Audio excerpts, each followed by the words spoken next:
Global happenings today. We communicate. We analyze global news. Stay tuned.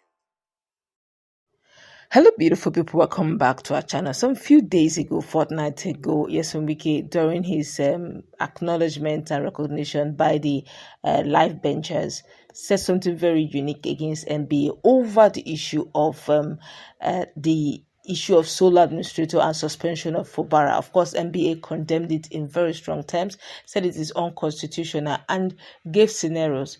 And Wike went all out, insisting that live benchers, in all sincerity, really need to rein in on NBA and their standpoint in speaking on the issue of Rivers State. Said all whatnot, but as we speak now, professor of law and a legal scholar, former chairman of the National Human Rights Commission, that's Professor Odinkalu, have decided to wade into this case. Well, before going to the newspaper, kindly subscribe to our channel. Even a retired judge couldn't help again to keep his calm. He broke his silence on that. We're going to give you all of that in a moment. Well, Chidi Odinkalu, a legal scholar and a former chairman of the National Human Rights Commission, has taken aim at the Minister of the Federal Capital Territory, FCT, Wike, over his recent comments targeting the Nigerian Bar Association, NBA. Odinkalu expressed his disapproval in a statement posted on his social media handle. Wike had rebuked the NBA for speaking out against the proposed emergency rule in Rivers State. Furthermore, he urged the body of benchers to penalize legal practitioners who aligned with the NBA's stance. Now, responding to these remarks, Odinkalu accused Wike of trying to manipulate the judiciary and exert control over senior judges. He remarked that the same man who has turned senior judges into his personal tools is now urging a former CJN, whom he influenced, to discipline Nigerian Bar Association leadership simply because they refuse to partake in his political games. Odinkalu's criticism has ignited debate among legal experts and members of the public. Many Nigerians insist that the NBA has the right to take a stand on judicial matters, including the potential emergency rule, and argued that Wike should not interfere with the autonomy of legal institutions. The NBA had earlier voiced its disapproval of the emergency rule, asserting that political disagreements should be settled without undermining democratic governance. Several lawyers and civil society groups have backed Odinkalu's perspective, emphasizing the importance of maintaining judicial independence.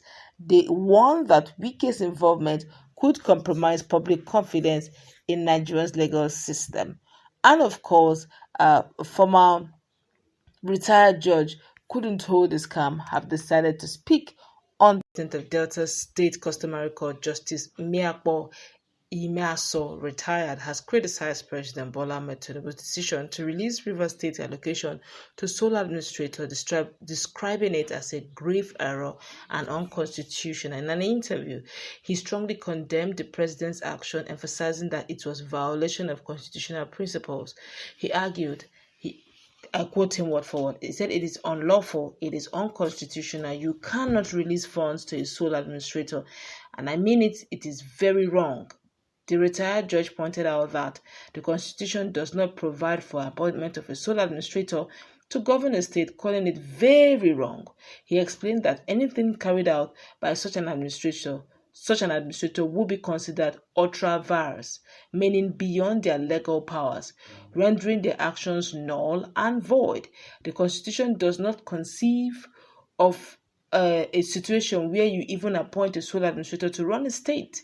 Appointing a sole administrator is unconstitutional. Anything the sole administrator does, there is ultra vires. That's null and void because there's no arrangement under the Constitution for the appointment of sole administrator, he said. And the report has it that Emeaso also took issue with the president's decision to suspend Rivers State Governor Siminalayi Fubara, warning that such an act poses a significant threat to Nigeria's democracy.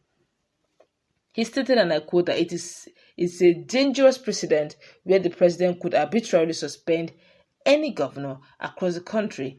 undermining the nation's democracy. Let me quote him word for word. He said, "There is no arrangement in the constitution that permits any authority in this country to suspend an elected officer, least of all a governor.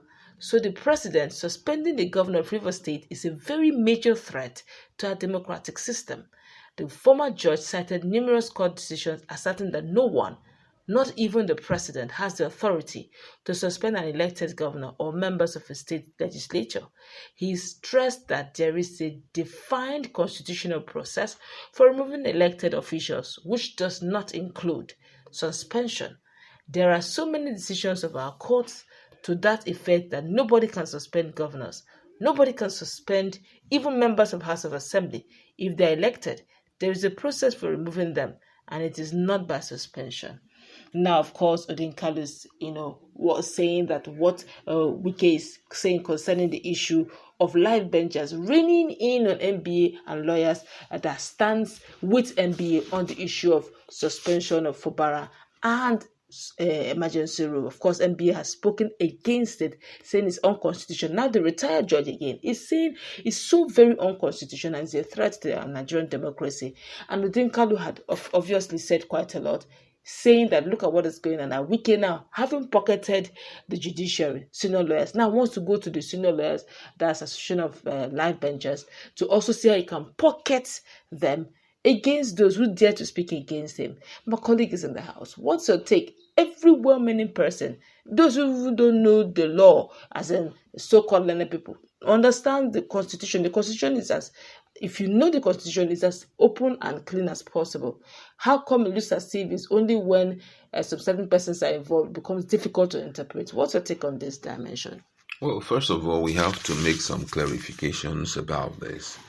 When we're talking about body of benchers and all of that, I don't think that they are bigger in position than the Nigerian Bar Association, you understand, such that they can even, take some strong position against the president of the Bar of Nigerian Bar Association. Now, there are different regulatory bodies of lawyers in Nigeria. One of them is the General Council of the Bar, the body of benchers, which he belongs to, and the Nigerian Bar Association, the Council of Legal Education, the Legal Practitioner Disciplinary Committee, the Legal Practitioner Privileges Committee, the National Judicial Council, and the Federal Judicial Service Commission.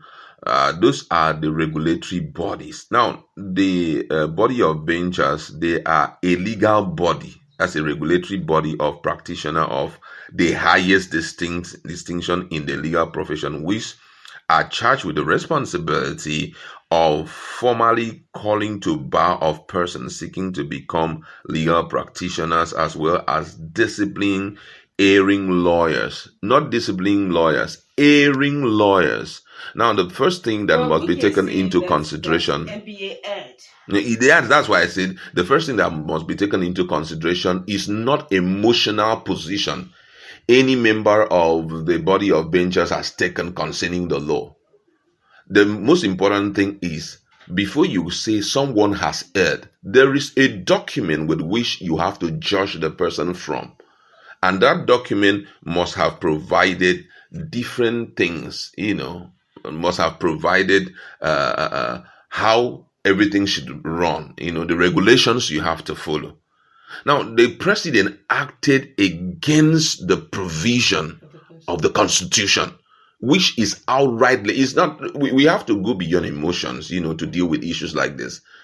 The president acted against the provision of the Constitution. There is no place, subsection or section 305, that has been talked about. Read it through and through from beginning to the end. You won't see the elected president being empowered to suspend and also to suspend and also to appoint a sole administrator after suspending to run everything, the finances of. There is no provision like that. That what he did was to the it has never happened that an elected person will suspend an elected. There is no place.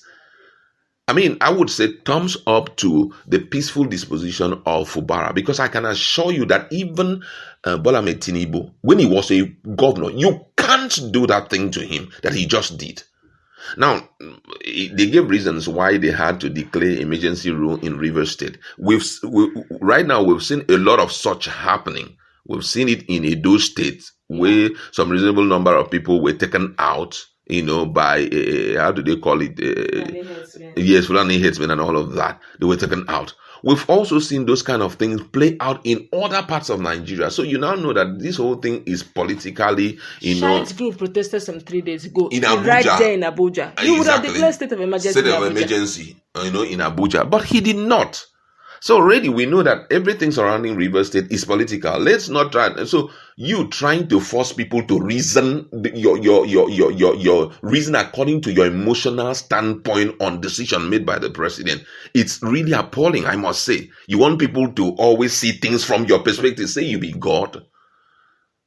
It's sometimes when you listen to these guys, it's so painful that you want, because you have taken a position against a particular person. Everybody in Nigeria needs to take that same position against that person. And the next thing, some persons refuses to do it. You're now trying to mandate the body of benchers, to take a position against the Nigerian bar. It's not done anyway. It's not possible. It's not possible. Though I know that before we know, they will set up a committee and start romancing the act, the legal act, to see how they can make that possible.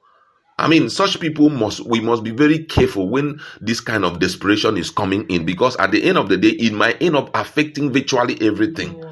And I think I'm so happy that people are really speaking against this thing, because it's absolutely wrong. The longer we keep quiet and watch it, the worse it will become. Now look at the position that the Delta State retired judge has taken. But all of this, speaking up, is there no actions to be taken? Because it looks as if the government of the day are used to Nigerians always speaking up. We always talk. Unfortunately, the president is like a god in Nigeria. Unfortunately, because why I say he's like a god, the fact that as a president, number one in Nigeria, the so-called three arms of government that we talk about, it's all a joke. All three arms of government is totally a joke. What he does, he will pocket. The executives are already pocketed. Just like Amechi rightly pointed out, that the move against similar Fubara is to send signals to the governor's camp that if you don't, accept me as your candidate come 2027, you may suffer this. That's what Amechi said. You understand? So pocketing the three arms of government makes them very mute. They can't even talk, even when the president goes against it. That's why the first thing that they normally do in Nigeria, the executive normally do, is to make sure they pocket all those guys, buy them cars, buy them a lot of things, so that they can run the show, in sync with what they really want and all of that. All right, that's going to wrap it up. Let's meet in a